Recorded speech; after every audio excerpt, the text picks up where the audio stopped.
अस्सलाम वालेकुम एवरीवन। आज हमारा तीसरा लेक्चर है और लास्ट लेक्चर में हमने डिस्कस किया था about latitude and longitudes and different locations over the globe.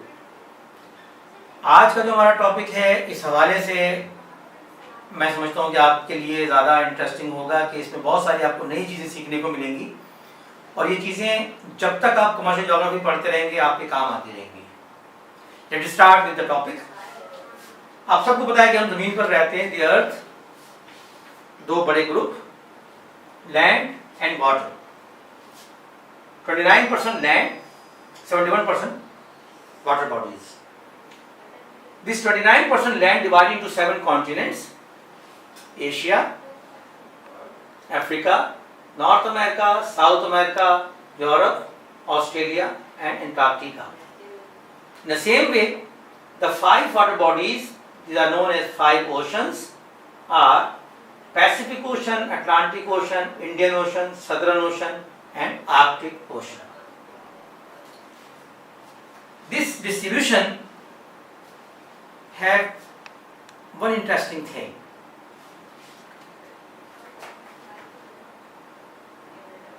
If we see the whole earth in the two broad groups, upper one is northern hemisphere and the lower one is southern hemisphere, you can see out of the total population 88% population जो है वो northern hemisphere में रहती है, जबकि 68% of total land area northern hemisphere में है। 12% total population जो है वो सदर्न हेमिस्फीयर में है, जबकि लैंड मासेस जो है वो 32% सदर्न हेमिस्फीयर में है। इसका मतलब ये हुआ कि नॉर्दर्न हेमिस्फीयर जो है उसमें पॉपुलेशन बहुत ज़्यादा है।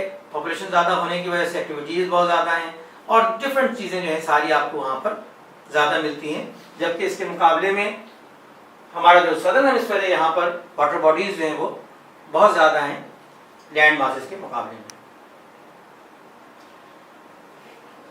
ज़मीन पर जो मेन रीजनल डिस्ट्रीब्यूशन है उसका ताल्लुक है ज़मीन पर सोलर रेडिएशन से। जैसे कि आप देख रहे हैं सोलर रेडिएशन, आप सब जानते हैं, हमें मालूम है कि ज़मीन पर जितनी भी हीट है वो ज़मीन पर सूरज की वजह से है। ज़मीन पर सूरज की जो रेडिएशन है उसकी दो डिस्ट्रीब्यूशन है जिसकी वजह से हम डिस्ट्रीब्यूट करते हैं हीट को। एक है ग्लोबल और लैटिट्यूडनल डिस्ट्रीब्यूशन और दूसरे लोकल और altitudinal distribution. First we will discuss global और latitudinal distribution of solar radiation over the globe. पहली बात आप ये समझ लीजिए कि ज़मीन पर जो सूरज की हीट की जो डिस्ट्रीब्यूशन है वो लैटिट्यूडनल है। क्या मतलब हुआ? ज़मीन का जो सेंटर है जिसे हम इक्वेटर कहते हैं, यहाँ से हीट इस तरह से डिवाइड होती है, डिस्ट्रीब्यूट होती है दोनों तरफ, फ्रॉम नॉर्थ और south pole, from equator to towards north, from equator to towards south. ये ज़मीन की हीट की डिस्ट्रीब्यूशन है। ये जो एक आपको इसमें यहाँ एक फिगर नजर आ रही है, इसको अगर हम समझ दें तो हमें बहुत आसानी होगी।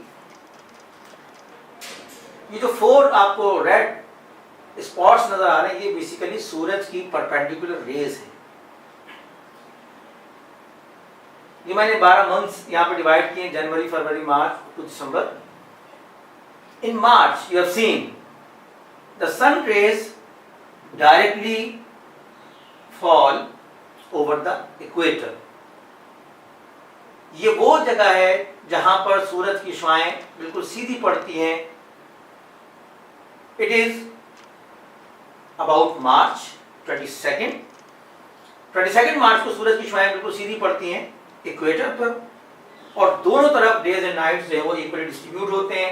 It is known as equinox. इसके बाद जैसे कि आपको नजर आ रहा है मूवमेंट, सूरज की परपेंडिकुलर रेज मूव करती हैं towards Tropic of Cancer and in June 22nd June is the day when the area at Tropic of Cancer receives the direct solar radiation. ये वो मैक्सिमम डिस्टेंस है इक्वेटर से जहां तक sun rays direct receive होती हैं। इससे आगे सूरज की रोशनी हमेशा एंगुलर होती है, इससे आगे सूरज की रोशनी डायरेक्ट नहीं पड़ती। इसके बाद डायरेक्ट रेज यहां से शिफ्ट होना शुरू होती हैं and again in September, about September 23rd or 22nd, sun rays once again falls directly over the globe, over the equator, और फिर उसके बाद ये मूव करना शुरू होती है यहाँ से टुवर्ड्स ट्रॉपिक ऑफ कैप्रिकॉर्न, और दिसंबर की 22nd को ये रेज डायरेक्ट रिसीव होती हैं ट्रॉपिक ऑफ कैप्रिकॉर्न पे।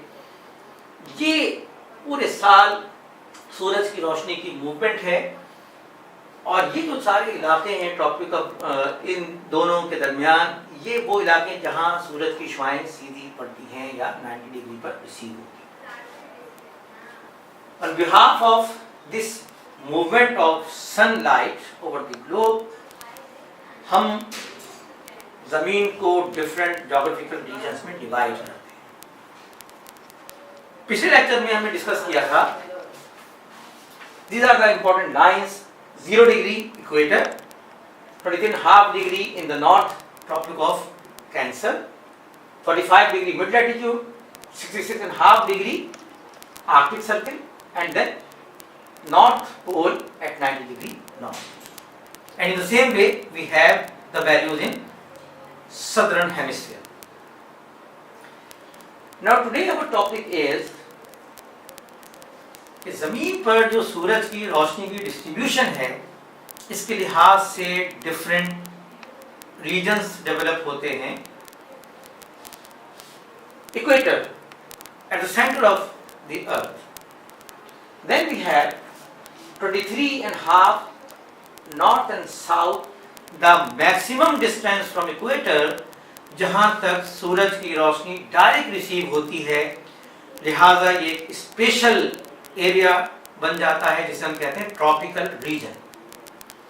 Tropical region is the area, it is the region, tropical region, the whole area between two tropics where we have opportunity to receive direct solar radiation. ठीक है, इसके बाद का जो इलाका है, then comes 66.5 degree. 66.5 degree Arctic Circle and Antarctic Circle are the areas away from equator where we receive solar radiation with intensity. इसके बाद का जो लैटिट्यूड्स हैं वहां पर सूरज की रोशनी की इंटेंसिटी नहीं पहुंचती, या सूरज की रोशनी से वहां पर किसी किस्म का कोई इफेक्ट नहीं होता टेम्परेचर पर। ये वो मैक्सिमम डिस्टेंस है इक्वेटर से जहां तक हमें सूरज की रोशनी की इंटेंसिटी फील होती है।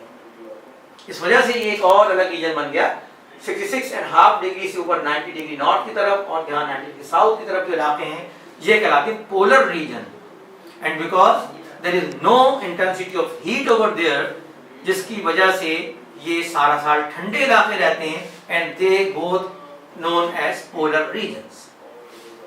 सेंटर में ट्रॉपिकल रीजन गर्म इलाके, पोलर रीजन ठंडे इलाके, and between these two extreme regions from 23.5 degree to 66.5 degree the area is known as temperate reason.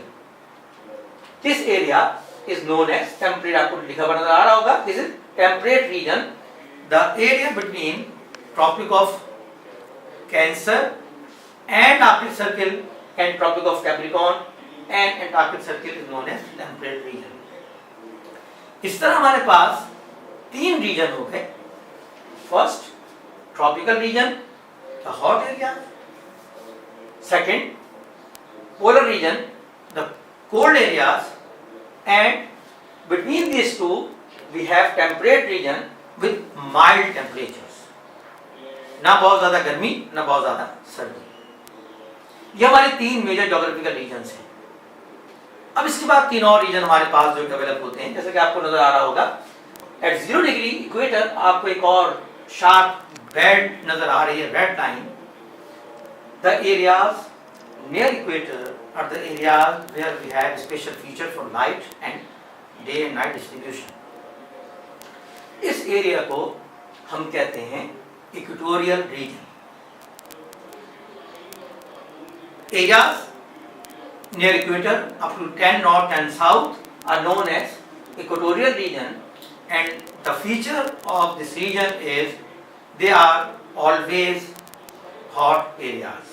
पूरे साल यहाँ पर गर्मी रहती है, दिनों रात तकरीबन बराबर रहते हैं, जिसकी वजह से यहाँ की अलग एक फीचर्स, यहाँ की खुसूसियात बिल्कुल डिफरेंट है.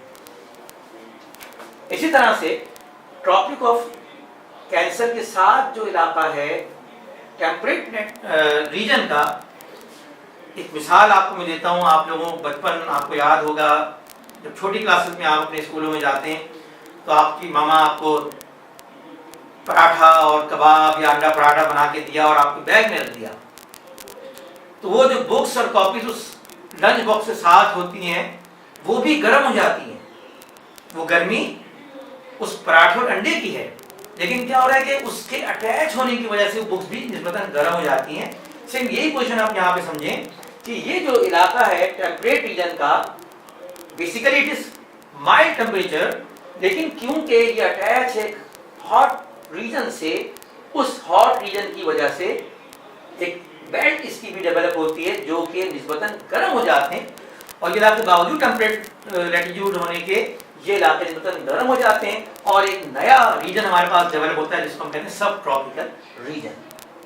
तो सब ट्रॉपिकल बेल्ट कौन सी है? सब ट्रॉपिकल वो बेल्ट है जो कि पार्ट तो टेम्परेट लैटिट्यूड्स का है, टेम्परेट रीजन का है, लेकिन due to the nearness of tropical region the areas become warmer and a new region developed, it is known as subtropical region. In the same way, subpolar region, those areas of temperate region which are adjacent to the polar region influenced by the cool climate or cold temperature of polar region and become a little bit cooler. और इस वजह से यहाँ भी temperature बाकी इलाके से मुख्तलिफ होता है और ये इलाके बन जाते हैं सब पोलर रीजन. तो इस तरह से हमारे पास 6 मेजर ज्योग्राफिकल रीजन डेवलप होते हैं. अब हम इनको डिस्कस करते हैं सिर्फ हीट डिस्ट्रीब्यूशन के लिहाज से. सबसे पहले हमारे पास इक्वेटोरियल रीजन, जैसा कि आपसे डिस्कस हुआ, इक्वेटोरियल रीजन वो रीजन जो सारा साल गर्म इलाका. इक्वेटोरियल रीजन के बाद ट्रॉपिकल रीजन. ट्रॉपिकल रीजन भी वो इलाके हैं जहाँ पे सारा साल गर्मी रहती है क्योंकि सूरज की शुआएं निस्बतन पूरे साल यहाँ पर रहती हैं. इसका सब tropical region, you have seen सब tropical region mild to hot temperature, यानी एक मौसम ऐसा आता है कि जब यहाँ पर गर्मी नहीं होती. और वो मौसम कौन सा होता है? कि जब सूरज की शुआएं दिसंबर में ट्रॉपिक ऑफ कैप्रिकॉर्न पे पड़ रही होती हैं. इसी तरह से ये मिड लैटिट्यूड जो है या टेम्परेट रीजन जो है वो इलाके ना जहाँ पे सर्दी पड़ती है ना यहाँ पे गर्मी होती है, सारा साल मौसम जो है वो माइल्ड रहता है, मॉडरेट होता है, जिसकी वजह से यहाँ पर बहुत सारी क्रॉप्स के लिए ग्रो करना आसान होता है. सब पोलर रीजन वो इलाके जो या तो ठंडे हैं या बहुत ठंडे हैं. और उसके बाद हमारे पास पोलर रीजन जो कि हमेशा ठंडे इलाके रहते हैं जहाँ किसी किस्म की कमर्शियल एक्टिविटी हमारे लिए मुमकिन नहीं है. दिस इज द ग्लोबल और लैटिट्यूडल डिस्ट्रीब्यूशन ऑफ हीट. अब हम बात करते हैं लोकल और लैटिट्यूडल डिस्ट्रीब्यूशन ऑफ हीट की. आप ये सोच सकते हैं कि भाई जब मैंने आपसे कहा कि पाकिस्तान सब ट्रॉपिकल रीजन में है और सब ट्रॉपिकल रीजन तो गर्म इलाके हैं, लेकिन हमारे यहाँ मरी है, नारान है, वो तो गर्म नहीं है. अगरचे वो सब ट्रॉपिकल रीजन का हिस्सा है, लेकिन इसके बावजूद मरी या नारान या कालाम के इलाके तो कभी भी गर्म नहीं होते. ये एक और फिनोमिना है जिसे हम कहते हैं लोकल फिनोमिना या लोकल और अल्टीट्यूडल डिस्ट्रीब्यूशन ऑफ हीट. इसे इस तरह से समझ लें कि सोलर रेडिएशन जो है, सन रेज डायरेक्ट मूव करती है टुवर्ड्स द लैंड और टुवर्ड्स द सरफेस. सूरज की इन रेज से हवा गर्म नहीं होती. They are short wave radiation. सूरज की शुआएं शॉर्ट वेव रेडिएशन में होती हैं, जिसकी वजह से ये हवा पर किसी तरह का असर डाले बगैर जमीन तक पहुंचती हैं और ये जमीन को गर्म करती है। जब जमीन गर्म हो जाती है और जमीन से तो रेज निकलती हैं, ये लॉन्ग वेव से जो कि जमीन से निकलती हैं, और ये रेज जो हैं ये एटमॉस्फेयर को या एयर को गर्म करती है। इस वजह से हमारा जो एटमॉस्फेयर है वो गर्म होता है। अब इसमें क्या इशू है कि जो हिस्से जमीन के साथ हैं वो हिस्से निस्बतन गर्म होते हैं, और जैसे जैसे हम जमीन से ऊपर बुलंद होते हैं तो हवा की जो टेम्परेचर की जो इंटेंसिटी वो कम होना शुरू होती है। और इसका रेशो किस तरह से है? A decrease in temperature 3 degree centigrade for every 1000 feet. जब हम जमीन से 1000 फीट ऊपर बुलंद होंगे सतह समंदर से, या जमीन के नीचे 0 डिग्री से ऊपर हम जाएंगे, तो हर 1000 फीट पर 3 डिग्री सेंटीग्रेड का टेम्परेचर जो कम होता चला जाएगा। जैसे मैंने आपको एक एग्जांपल दी है कि लेट्स सपोज कि अगर सी लेवल पर जो टेम्परेचर वो 16 डिग्री सेंटीग्रेड है, तो अगर हम इससे 1000 फीट ऊपर बुलंद होंगे तो 1000 फीट ऊपर जो टेम्परेचर होगा वो 3 डिग्री लेस होकर 13 डिग्री सेंटीग्रेड हो जाएगा। इन द सेम वे जब हम इससे ऊपर जाएंगे मजीद, तो 2000 फीट की बुलंदी पर जो टेम्परेचर है उसमें और 3 डिग्री सेंटीग्रेड की डिक्रीज होगी और टेम्परेचर बिकम 10 डिग्री सेंटीग्रेड। इसे हम कहते हैं लोकल या altitudinal distribution of heat over the area.